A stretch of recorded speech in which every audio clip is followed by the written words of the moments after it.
The legends of the ancient world, twisted with pseudo-historical truth, blatant nationalism, wishful fairy tale thinking, etc., form a fascinating compendium when looked at with modern eyes, seeking truth from ancient documents, historical monuments, and a strict adherence to the facts, such as they are or can be inferred.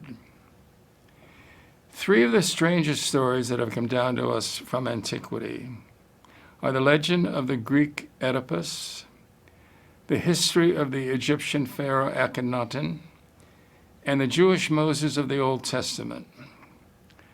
Modern scholars and historians have sought historical meaning in these three presences, and three writers especially have inferred startling results.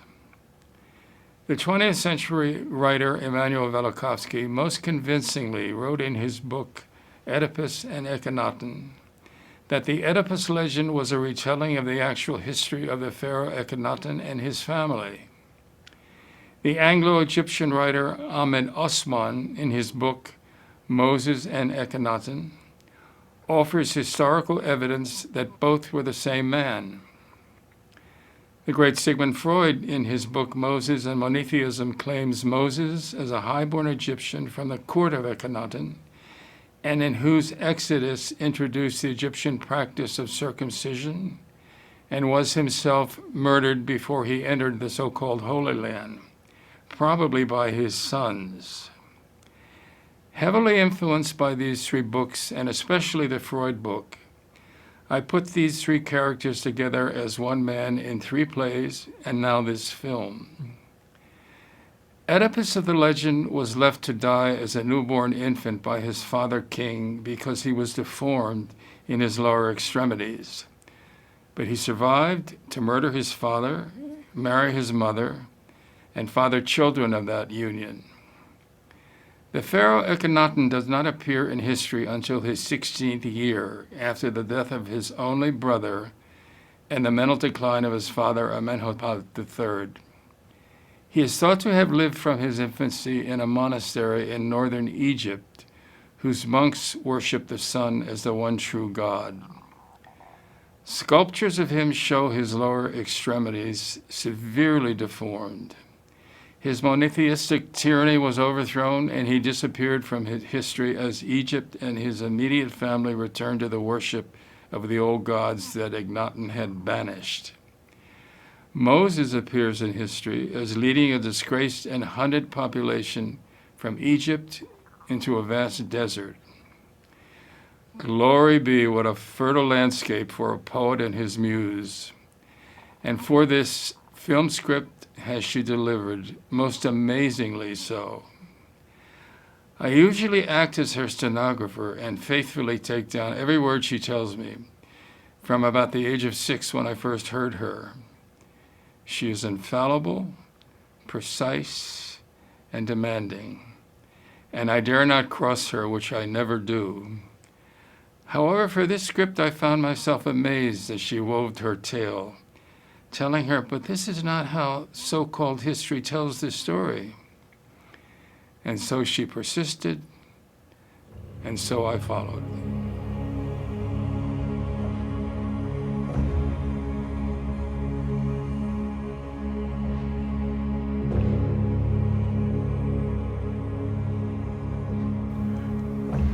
They will not find me here, these sons who would their father kill. These sons who I have loved, who I have fathered. These sons, they told me, were what I was, they would be princes in Egyptian loam, princes gold, and women despised all around us, surround him, head of place with nothing, nothing, nothing but the sand, this barren place. They want so more of me, my God, so more, so nothing. The sun above their heads, so nothing, so nothing. But the sand, this barren place, I cannot make them know a voice behind the sun. I cannot bring them laws whose air must name obey you. I cannot make them see what room are about behind me. Oh, God, my God, let them so not murder me, for that blood would haunt them more even. Here they go their flesh in Egypt, and be there killed the blood, the sweat of other men. They will know the horror. This flesh will rescue their uncle and their cousins. My God, I beg you.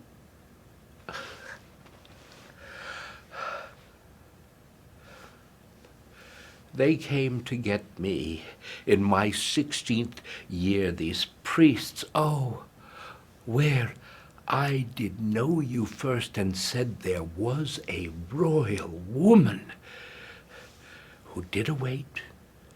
I would become a man. I went that room, and when I did arrive, I knew what beauty could be. She took my robe and handed me in the nakedness, her touch upon me still. I was as hard as the moon. She covered the whole of me, and when she was of naked, guided me inside herself, till all my seed came forth and wet her mouth, her arms, her legs. She covered herself. She covered me and put me in a chair. She said she was my mother, the royal queen of Egypt, that where I came from in her body, my legs were swollen, and I was deformed. My father said I must die, and not so live a monster.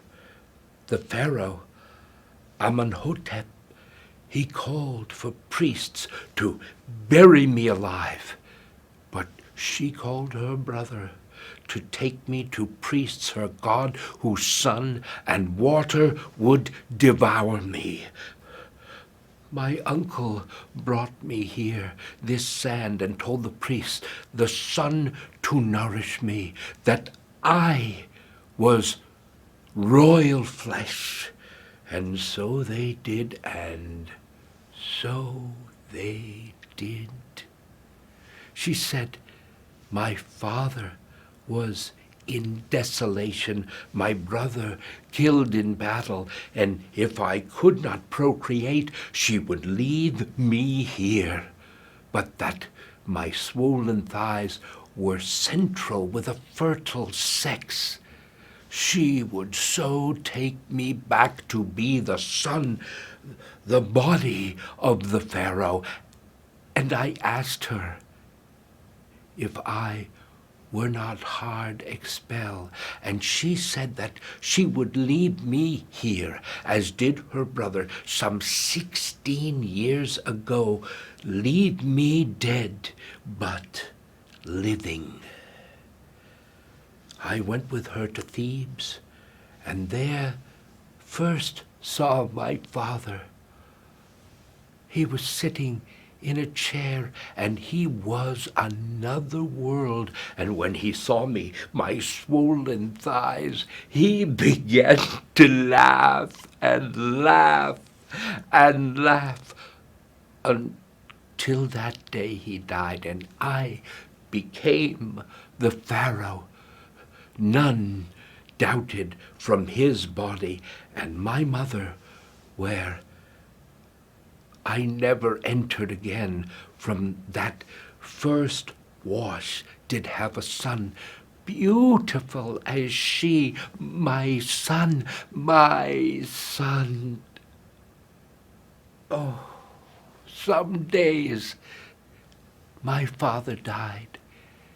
They called me to a room where he was prepared eternity. He was not old. He was but dead. He was, she said, he was. When first she saw him naked in the sun, a thing of wax, a thing of unguents rare, a thing, another earth, to go into our family earth. She put her hand, his mouth, his frozen chest, where were no hair, no blood, no other but white and white and white. And then she took my hand, and with her holding tenderly, put both upon the sex of him, now languid in repose. From this, she said, came you in all your deformity, but also came your brother, who was more beautiful than even him or me. Where were this that I did fondle, and it entwined all three of us in contours, color, and great texture. In you, where are the least of that, at least the best of that. And there we did that room, and he began his journey, the sky, the hidden earth, where what he was would soon decay, the golden earth that covered it. When all the ceremony was done, she said to me, I must create a dynasty of my own, and that I take to wife one of our sacred blood. And if I thought her beautiful, when I were to meet Nefertiti, I would forget my mother even lived. The day was hot. She brought her to me, and I did see her laughter. How did I shame the swollen all of me? She heard that sound behind me, and the sex so hidden in my flesh. We talked and talked and talked. And then, one moment, she put her hand, my face. This lady would endure me as I did of her. First moment. My uncle I did also bless the two of us, and when on a marriage bed, where I engorged her beauty, my dearest love, my Nefertiti, were give to me a son, 5 daughters, and all the love I could ever want. I became my consoler, and hid from me the priests, the eunuchs, and all of them who were the power ancient gods whose faces, forms, and genitalia of cats, of dogs, of crocodiles, of all what crawled the earth, stead you, my God, so hidden, but so alive, the sun. I deeply loved the brother of my mother, my uncle I, for it was he who saved me entombment in the desert sand. He brought me to the priests of you, my God, and told them, give me life. Give me life. And yet, there was in him no faith in any man, in any God. Was all he said illusion, fantasy, and sweltering hypocrisy? Because we all are so afraid to die. To die. To die. And yet he did this with always smile, with always love, with always know where power stop, where power do begin. He counseled me, those years my father was alive, wait, and wait, and wait, until that day we shut him in his tomb, and then next day, when all of it was mine, to do what I want, but not to anger, slowly, the priests, the eunuchs, and they who cling their thighs for sustenance. And so I did. And so I did, but build one temple where you were resident, abundant, this rabble, and the desert. Slowly, very slowly, I moved from all of them, the gold of state, until the war was open, and my uncle said, enough, enough. He told me, take my wife,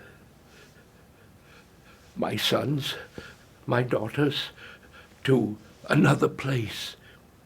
And there, do worship to you, he smiled, to you who never were.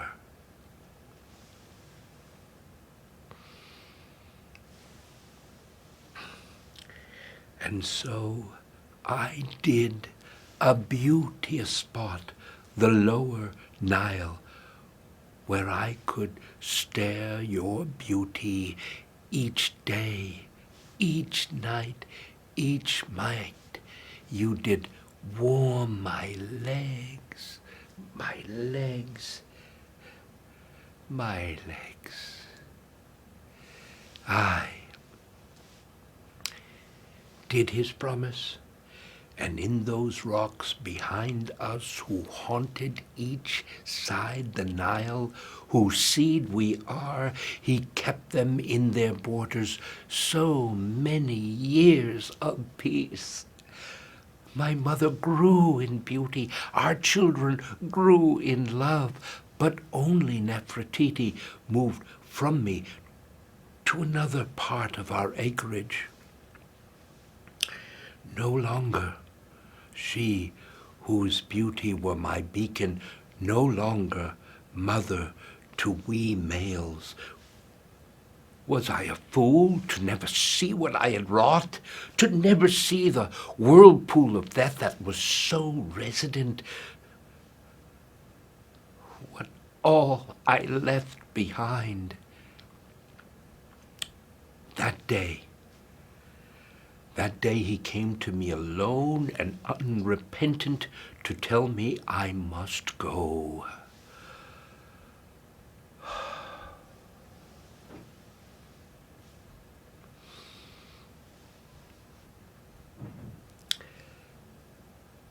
Else all I did would be destroy.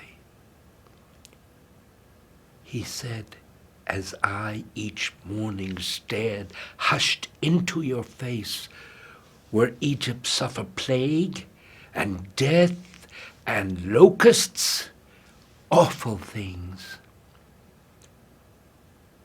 A Nile, red as blood, which did the priests of Ammon say, were you who did so anger him?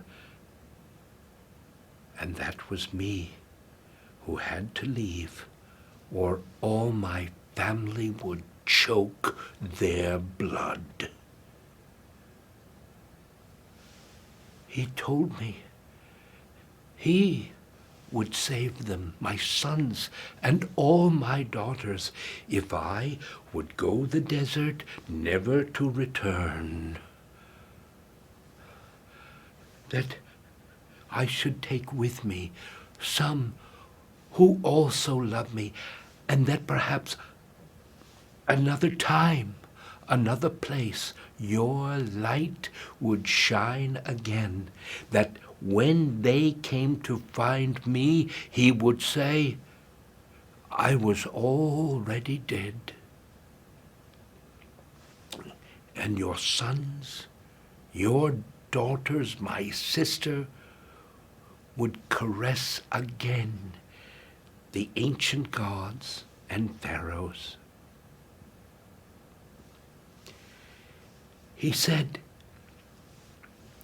were not do this, would all be dead, would all be dead, and that not all my progeny, were none who did believe you, were none who did believe me. He said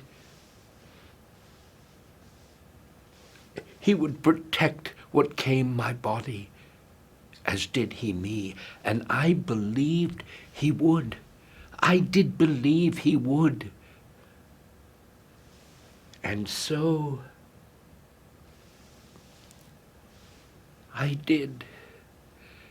The messages he sent me that I was dead, never to return, I called to me my sons, my daughters, and one to each, and each to one. I kissed them and said, what did their uncle tell me? That I would go. Some people with me, the desert, there above me, quite never to return, that they might live. I kissed them all, these precious of my flesh, and stared their faces, as did I, you, my God. So never I forget. So never I forget. And to my son, who came to earth, his mother, I said that he would rule his mother, and to his mother, who was my mother, goodbye, and more goodbye. I wept as each I did embrace. I wept, my God, I wept. Live, I said, in that you live, I live, and that my God the Son, who will I take, protect me. Tell them all who came, I was bewitched the Son, and so I did desert the gods who bred me, and so, each one did cut me and throw me in the Nile to never breathe again.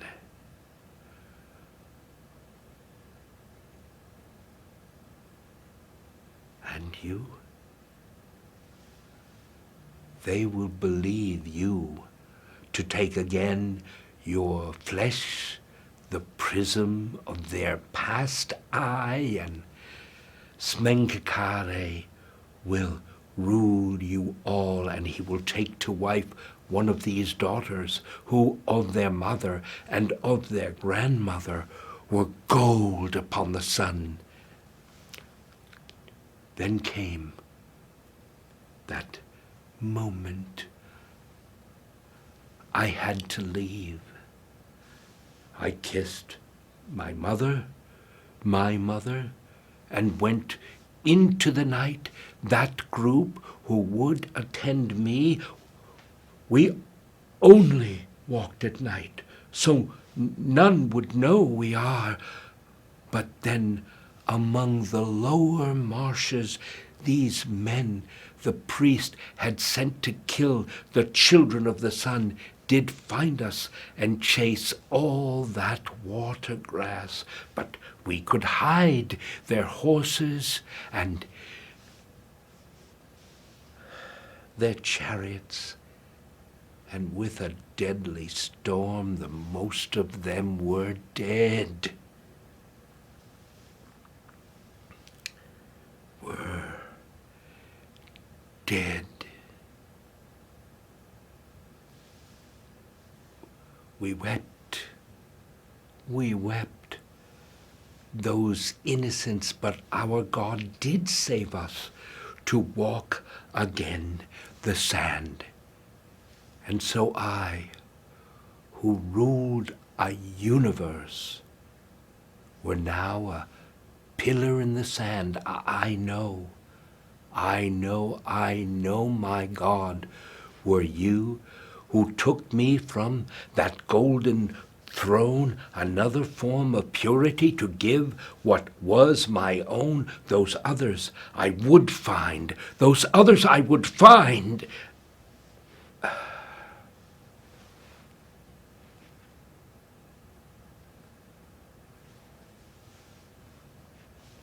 When we did leave the marshes and go into the sand, first night, 1,000,000 stars above me, I sat an ancient woman dying, the arms, her sons and daughters.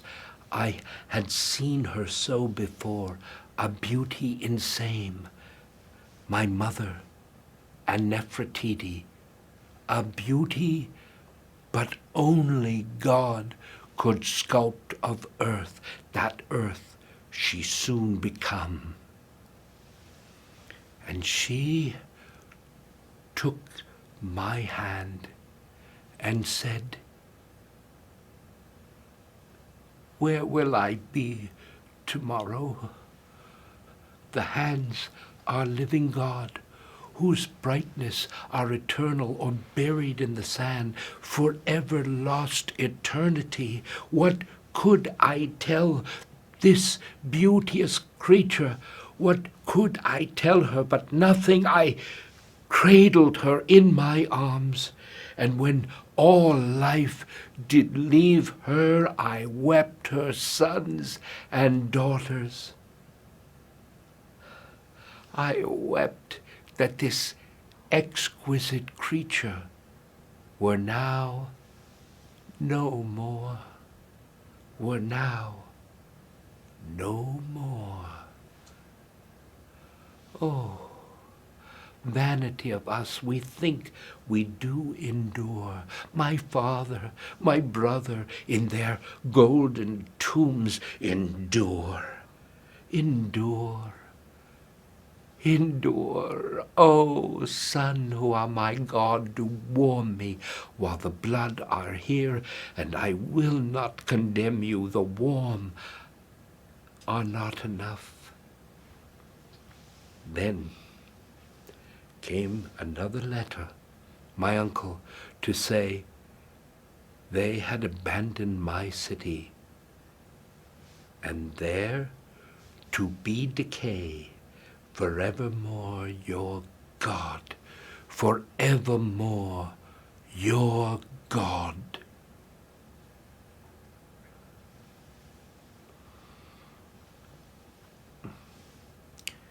That they had heard the fearful death, the storm those marshes, and what perhaps his letter would go to air.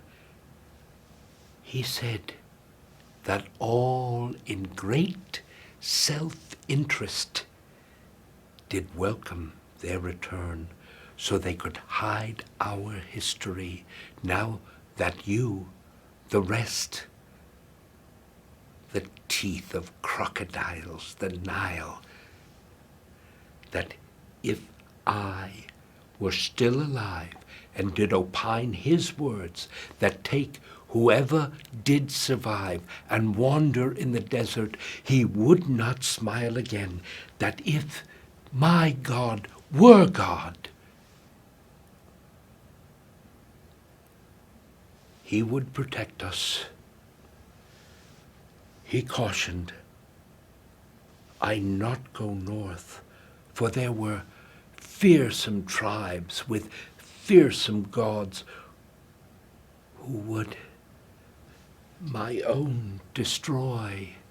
He said, I find now life, and if I did survive, take back the custom of our ancestors, and circumcise all men, and yet myself, and all male children who come our loins, so we could be in nakedness children of the greater God, that I abandon my joy to their insame. What messages I got. Farewell. Farewell, beloved nephew.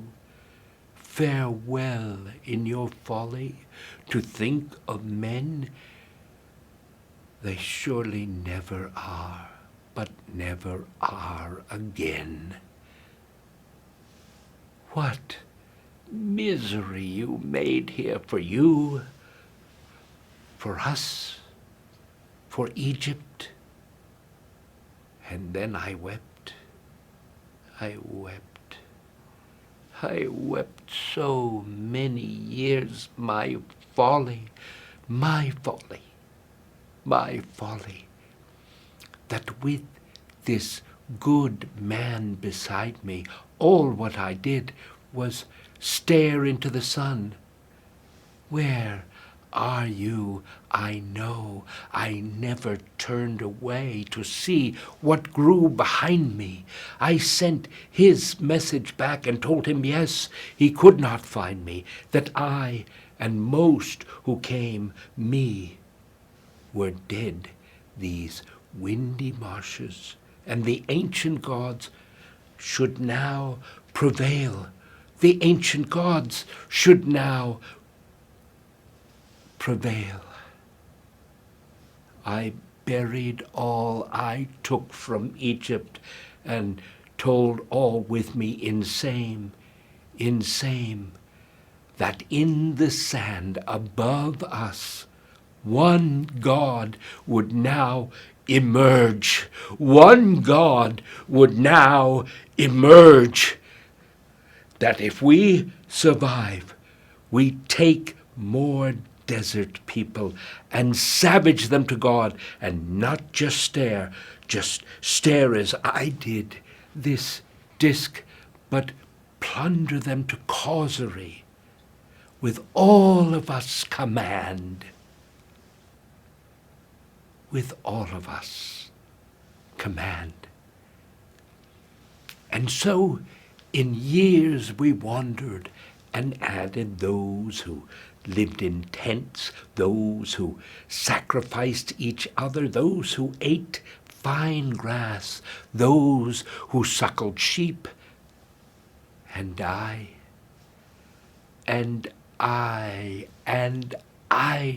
so took to wife, and there, before I entered her, asked her to butcher me, as other women did my other men. So then I knew that sacrifice made all of us secure, and I dreamed what voice there were behind the sun, so all the idols we encountered would shrink the law of me. I gathered all my sons, these many years the sand, and made them hate me. First, what I did their bodies, and then the strictures of my eyes. Oh, God. My God, I gave you flesh and words that would endure as long as we were cut.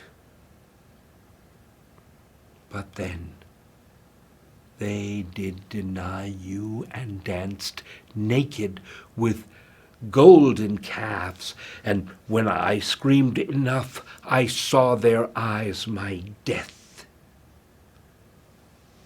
And years, and years, and years, till I was old. Most all who came with me were dead. My God, what places did I roam? What people did I suckle? You would be you, and you, and you.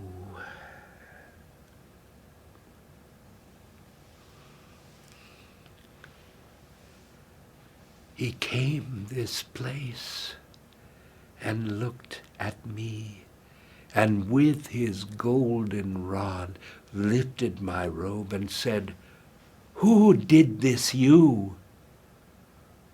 Who did this you?"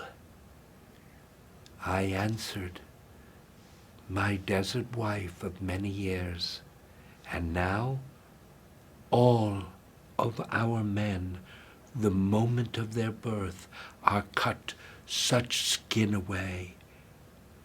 He said he saw such men and asked why they were cut, and he was told, "We are the children of the sun god." He said he never believed I dyed the mouths of crocodiles, but never could he think I yet would be alive. He said,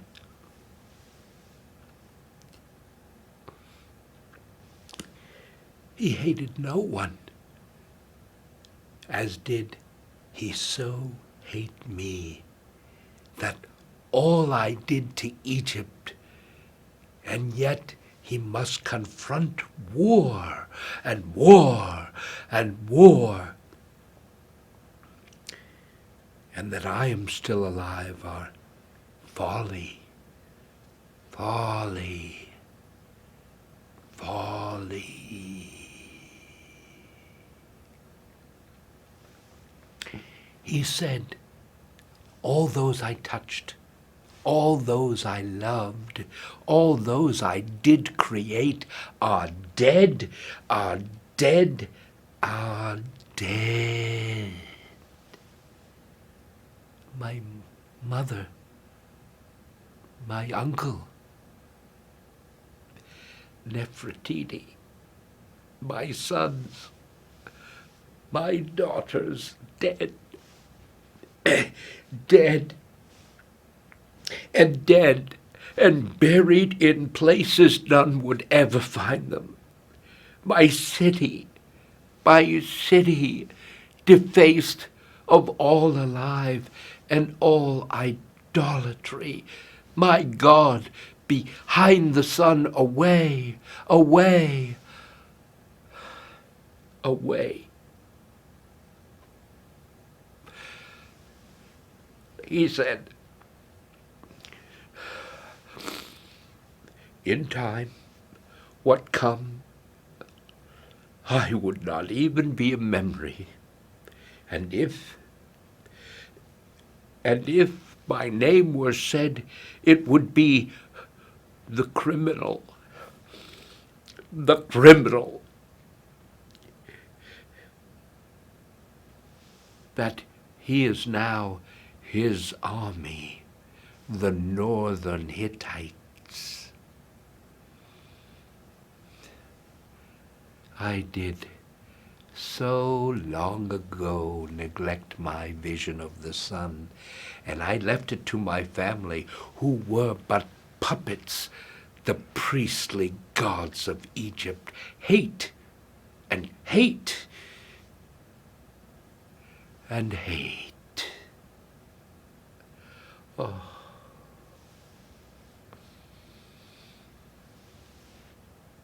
I asked him, cut my throat, that I am weary of my past and are convinced the hated all around me. And he said he would leave such to my sons.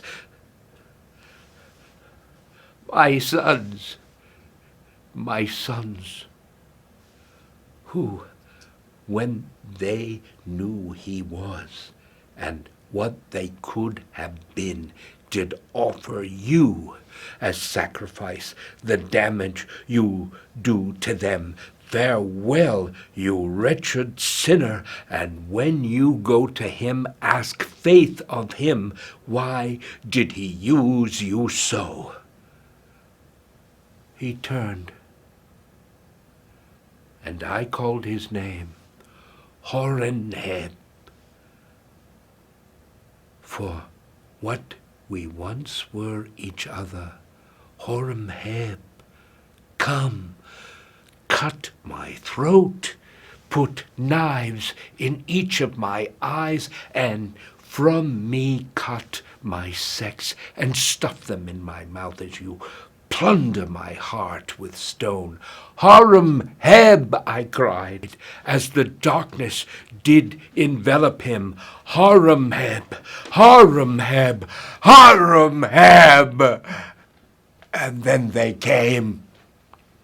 I summoned not you, and hands caressed my throat. My God, my God. Why have you forsaken me?